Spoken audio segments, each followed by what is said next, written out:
Well, each Labor Day, people from near and far travel to a Camden County cemetery. There, the man credited with founding the holiday is buried. And this week, a bill is being introduced in Congress in his name.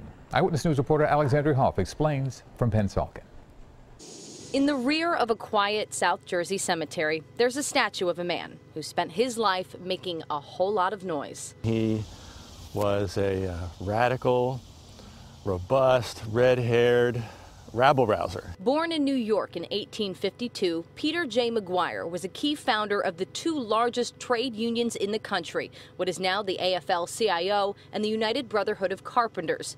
He also spoke at the first Labor Day parade in 1882. They're suggesting that it become an annual tradition. I don't know that I ever was told who the father of Labor Day was, and here we now stand before his memorial. McGuire died in Camden in 1906. His wife is Christina. His grave sits several yards from the memorial in Pensauken's Arlington Park Cemetery, where each Labor Day his admirers can be found. Why do you come out here?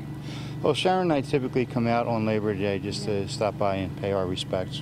McGuire is considered a hometown hero for many, including Congressman Donald Norcross. So this week, he is introducing a bill that will designate the memorial and grave site as a National Historic Landmark. It was not uncommon to work 11, 12 hours a day, 6 days a week during his lifetime. Camden County historian Bob Shin adds that McGuire also championed the 8-hour workday, laboring tirelessly for laborers until the end of his own shift, commemorated here in Pensauken. There isn't a better place where he could be remembered. Alexandria Hoff, CBS 3 Eyewitness News.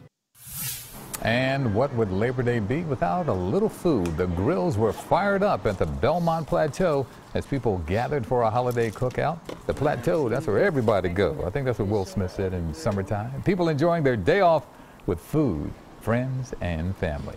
And this Labor